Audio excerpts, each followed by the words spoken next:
Hai, sobat perpus semuanya, jumpa lagi di Kita Bisa Bincang Santai UGM Kampus Jakarta. Pada kesempatan ini, tidak lupa saya ingin menyapa dulu sobat-sobat perpus yang ada di Indonesia semuanya. Halo sobat-sobat perpus semuanya. Dan yang ada di luar negeri juga tidak lupa.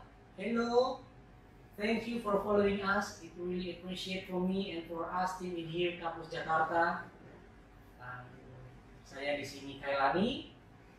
Saya bagian IT UGM Kampus Jakarta bersama dengan saya Nova Indah Wijayanti. Saya adalah pustakawan UGM Kampus Jakarta. Baik, pada kesempatan kali ini kita akan bincang santai pengalaman kami seputar IT di UGM dan juga perpustakaan UGM Kampus Jakarta. Nah, sekarang saya mau tanya sih nama saudara Kailani. Saudara panggilnya saudara atau Mas atau Kak, manggilnya gimana? Mas saudara lebih familiar gitu ya. Mas Kailani coba dong ceritakan pengalaman selama menjadi IT itu berapa lama dan sejak kapan, bisa diceritakan?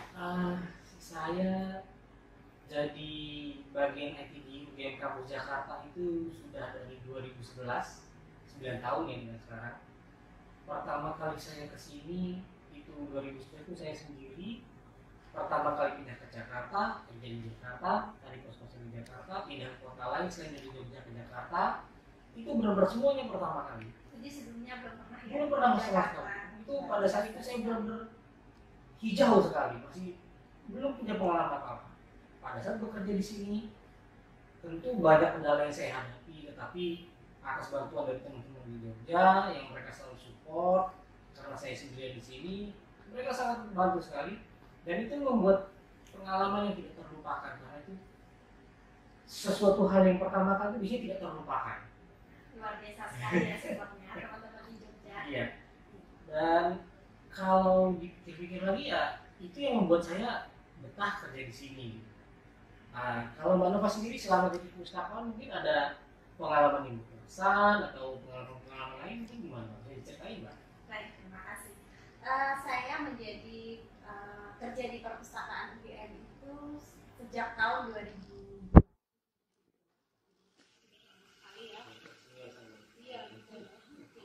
Tahun 2002. Kemudian di tahun 2011 saya pindah ke Jakarta karena mengikuti suami, jadi saya pindah ke Jakarta 2011, jadi kita hampir berbarengan ya. Dan banyak sekali pengalaman yang sudah saya alami selama menjadi pustakawan. Salah satunya adalah saya senang sekali bisa membantu menjadi bagian proses kelulusan mahasiswa. Kalau di sini kan ada mahasiswa S2 ya, ada magister hukum dan juga ada magister manajemen. Jadi saya senang sekali menjadi prosesnya, bagaimana saya melihat, menyaksikan mereka berproses, terutama ketika membuat tugas akhir ataupun tesis. Jadi saya membantu mencarikan literatur, kemudian juga kadang jadi tempat curhat mahasiswa ketika mereka ingin ketemu dosen pembimbing, ketika mereka mengalami kesulitan. Jadi ada juga yang nangis, ada juga seru deh pokoknya. Kebetulan nih selama masa sebelum pandemi, perpustakaan buka dari pagi itu jam 8 sampai jam setengah 10 malam. Jadi kita sangat membantu juga kepada mahasiswa untuk menyelesaikan tugas akhir dan juga tugas-tugas kuliah yang lainnya. Itu adalah pengalaman yang menurut saya sangat baik sekali. Terutama kan kita kangen ya selama masa pandemi itu. Kita tidak ketemu dengan mahasiswa karena mahasiswa masih kuliah secara daring. Jadi banyak kuliah yang dilakukan secara daring ataupun secara online.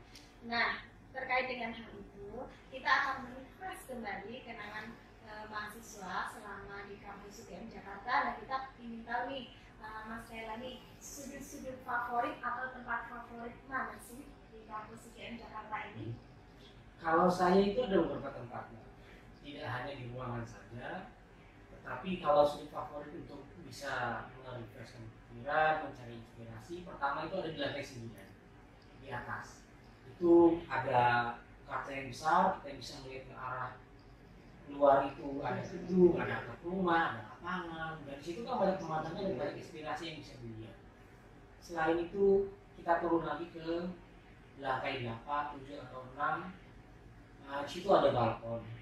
Kalau balkon itu biasanya tempat kumpul teman-teman yang lain di sini pada saat setelahnya makan siang untuk ngobrol-ngobrol. Itu juga kita bisa cari inspirasi dari situ. Kadang-kadang kalau berinteraksi langsung itu ada obrolan-obrolan yang bisa membuat kita dapat inspirasi dari sini. Gitu. Selain itu karena saya juga doyan melihat yang hijau-hijau pohon-pohon, saya senang lantai dasar ke ground itu di sisi depan gedung itu ada beberapa pohon tinggi, yaitu saya senang lihat pohon-pohon itu meskipun hanya satu jenis pohon sih, tetapi setidaknya membuat mata itu jadi lebih segar. Gitu. Kalau Mbak Nova, apakah spotnya sama dengan saya untuk tempat cari inspirasi? Saya sedikit berbeda ya teman-teman. Saya sendiri tempat favoritnya tentu saja di ruangan sendiri di perpustakaan, karena saya juga senang gitu melihat mahasiswa itu bisa belajar dengan tenang, bisa langsung di situ ada referensi yang bisa diambil oleh mahasiswa, dan juga sangat rindu, sangat kangen suasana seperti itu, karena memang selama masa pandemi ini hampir dari bulan Maret sampai dengan bulan ini mahasiswa belum masuk ke kampus lagi. Jadi itu saya merefresh kembali pada saat WFO seperti ini, saya bisa merefresh kembali kenangan mahasiswa ketika belajar di kampus. Dan juga ada beberapa sudut lain yang menjadi favorit, salah satunya adalah di depan lift nih. Teman-teman harus ingat nggak nih di depan lift itu ada apa? Nah, di depan lift itu kita ada pohonnya, Mas Kelani, ada pohon yang meskipun itu artifisial tapi lumayan itu menjadi segar mata kita karena ada hijau-hijau, dan juga ada apa Mas Kelani di situ ada suara burung. Kalau di kepala iya, ada di mana burungnya akan bersuara, akan berbunyi, jadi seakan-akan kita tuh ada di alam gitu ya. Di situ akan refresh kembali ingatan. Berasa ada di gunung gitu ya, ada di alam di ketinggian gitu ya. Iya, jadi teman-teman mudah-mudahan ini cepat berlalu pandeminya dan bisa ke kampus kembali seperti semula. Oke, saya juga ingin nanya nih sama Mas Renali. Ya, gimana Mbak?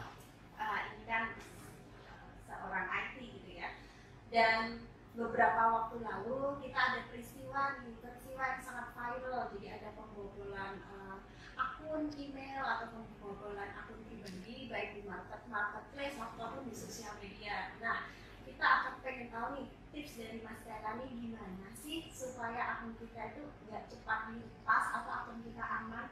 Silakan Mas Renali. Kalau menurut saya begini Mbak, akun itu kan terdiri dari dua, username dan password. Biasanya username itu kita gampang mengingatnya. Kalau password itu kita mencari password yang lebih gampang untuk diingat. Tapi satu hal yang penting, pertama, jangan pernah membagikan akun kita ke orang lain. Seperti halnya PIN ATM, karena akun itu seperti halnya kita ngasih kunci rumah kita ke orang lain.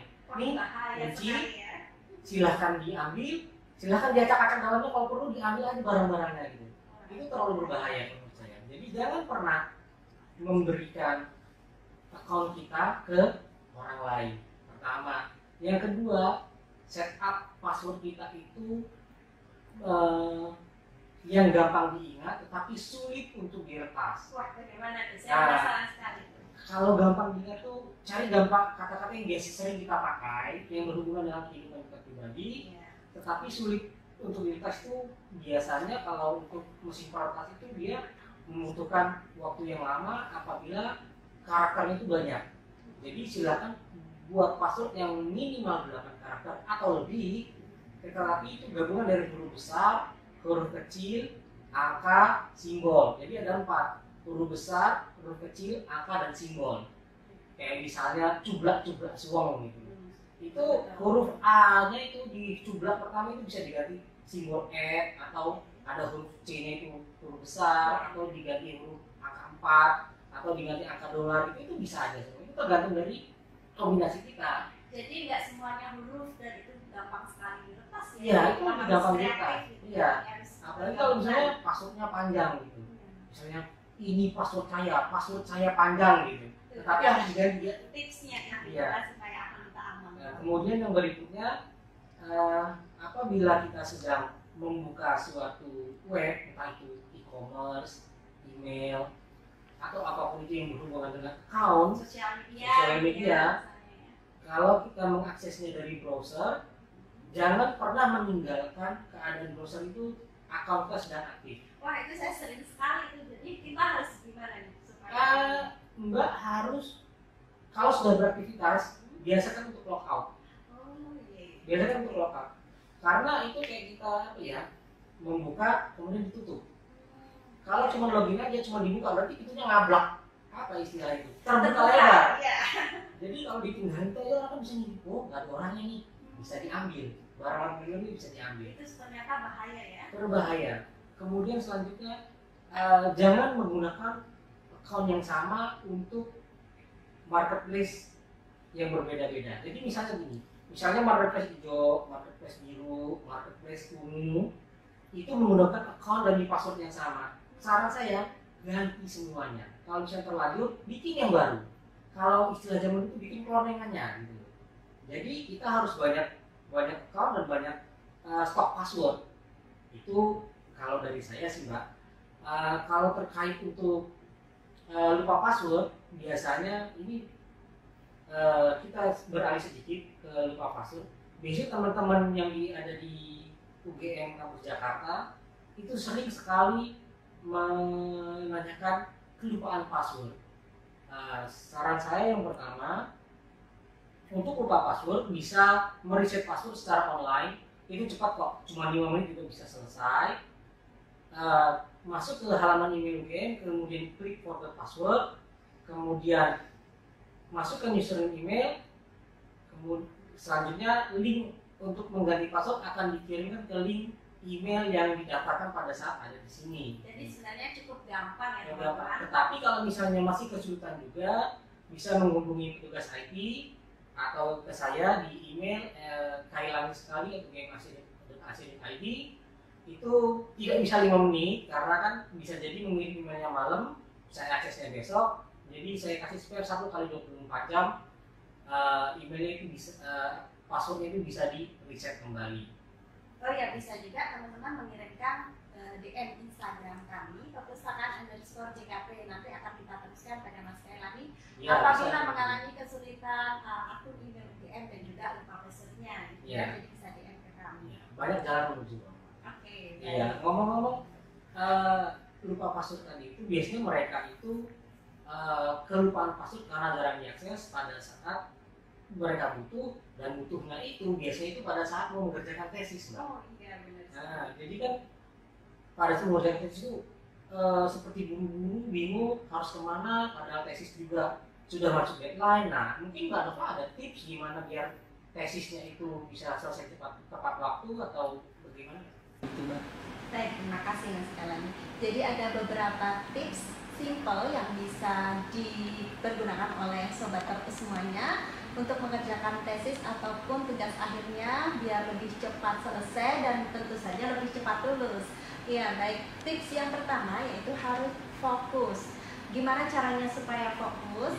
Misalnya nih, teman-teman mengerjakan tesisnya atau tugas akhirnya di laptop. Nah, di laptop ataupun di komputer PC, di mana aja, laptop atau komputer PC. Nah, itu teman-teman yang dibuka itu memang yang ada hubungannya dengan tesis yang sedang dikerjakan. Jadi bukan buka yang lain, misalnya buka email, buka medsos, buka medsos, buka WhatsApp web dan yang lain yang tidak ada hubungannya, karena nanti konsentrasinya akan terganggu atau terdistract gitu. Jadi buka-buka yang lain dan akhirnya menjawab, membaca dan akhirnya tidak fokus. Nah, baik. Tadi tips yang nomor 2 adalah waktu. Jadi teman-teman bisa mengalokasikan waktu selama 2 jam untuk mengerjakan tesis, dan itu setiap hari. Tapi itu waktunya itu fleksibel kan, Mbak? Maksudnya kita bisa ngatur sendiri kan? Karena ini kan tesis kita sendiri, begitu ya? Iya, betul.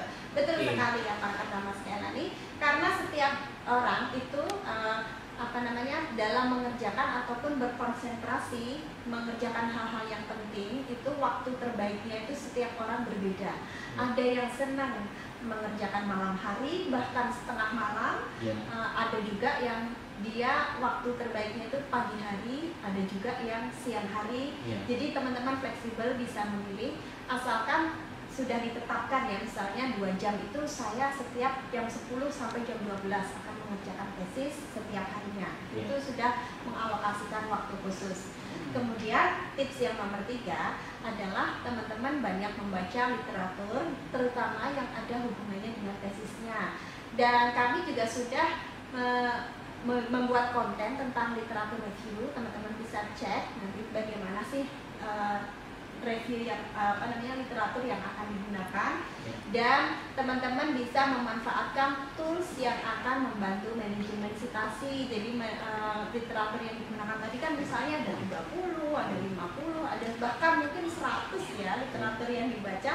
Itu gimana sih supaya efektif? Nah, itu teman-teman bisa memanfaatkan tools misalnya Mendeley, Zotero, atau EndNote. Jadi bisa dimanfaatkan tools-tools itu. Itu Mas Kelani, ada beberapa tips yang cukup simple menurut saya bisa digunakan oleh teman-teman. Oke Sobat Perpus, jadi jangan lupa kepoin konten-konten IG-nya. Di situ ada banyak searching tips, ada banyak konten-konten yang sangat bermanfaat untuk sobat-sobat semua. Kemudian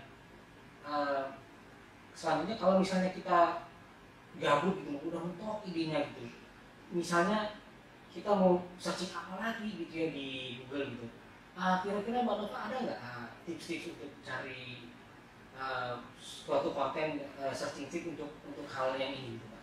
Untuk membantu tesisnya ya. Yeah. Baik, kebetulan kami sudah pernah membuat konten tentang searching tips, yaitu di tanggal 4 Juli, nanti teman-teman juga bisa cek. Salah satunya adalah teman-teman bisa memanfaatkan jadi keywordnya itu dari topik penelitian. Jadi teman-teman sudah tahu topik penelitiannya apa dan tentukan keywordnya. Nah, dari situ di breakdown jadi keywordnya itu dalam sebuah tabel. Jadi nanti bisa menunjukkan.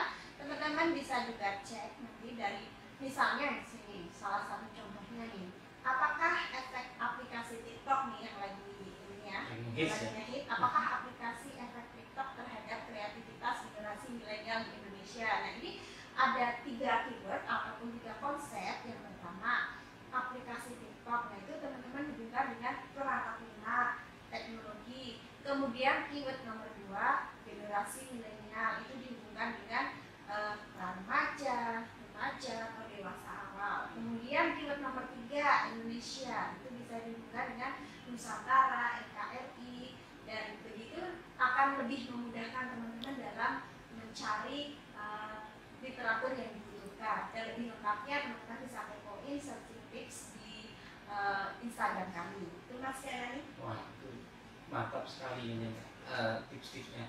Nah, kemudian gini Mbak, kalau misalnya kita udah selesai nulis tesis, kemudian itu kan akan di submit ke dosen penguji. Nah, dosen penguji itu kan tahu mana-mana yang kira-kira ini saluran dari mana, ini ngambil dari mana.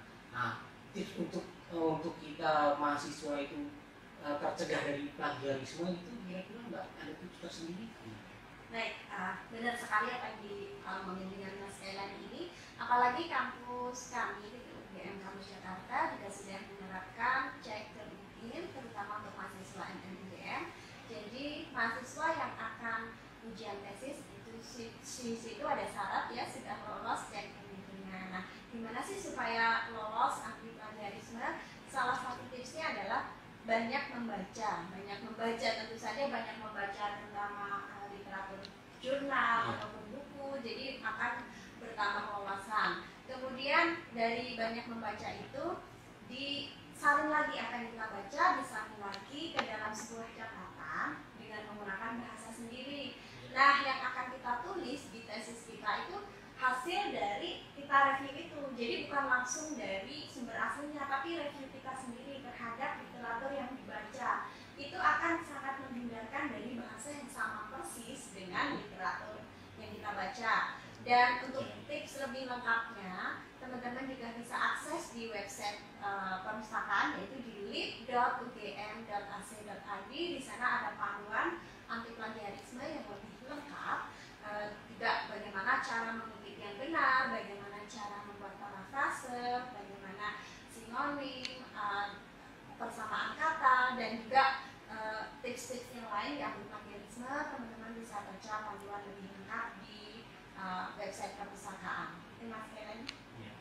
Wah, jadi banyak banget ya sebenarnya yang mau dibahas. Cuman kalau kita bahas satu persatu, kayaknya obrolannya akan jadi terasa sangat panjang.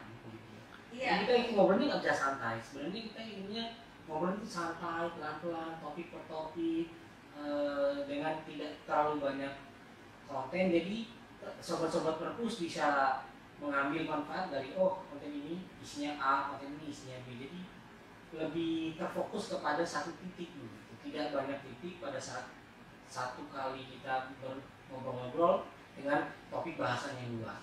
Baik, saya juga mau nanya nih masalahnya, dan ini kan kita selama masa pandemi ini bekerjanya antara WFH dan WFH dan WFO. Ya. Nah, pada saat WFH itu apa saja sih yang dikerjakan dan bagaimana layanan kepada mahasiswa?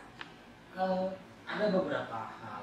Kalau yang jelas pertama, kalau untuk yang sering sekali dikerjakan untuk IT, pertama layanan reset password untuk mahasiswa, itu yang pertama. Yang kedua, untuk masalah konten yang harus diupload ke web, itu yang kedua. Yang ketiga, layanan karena nanti menyelenggarakan jadwal untuk meeting menggunakan Zoom atau Google Meet, begitu ya.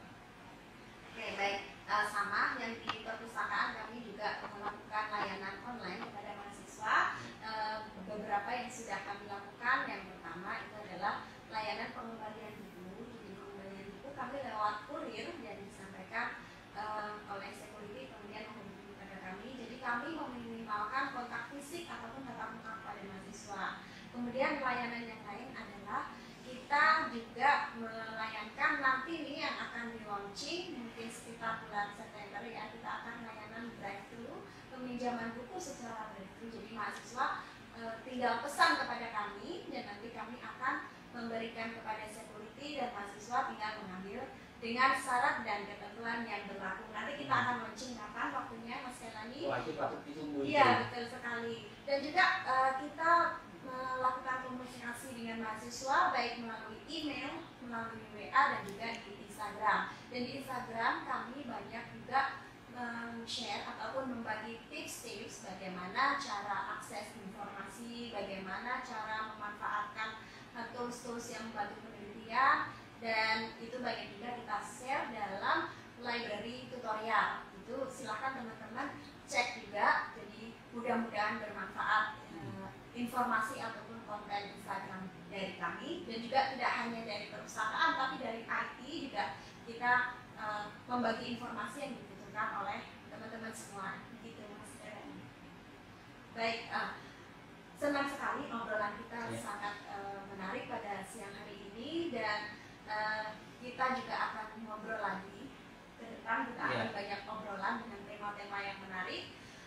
Terima kasih atas perhatian teman-teman semua, dan mudah-mudahan obrolan kita ini banyak manfaatnya. Amin. Dan juga bisa diambil hikmahnya. Dan untuk penutup saya akan membacakan quotes dari almarhum Bapak Presiden kita, almarhum B.J.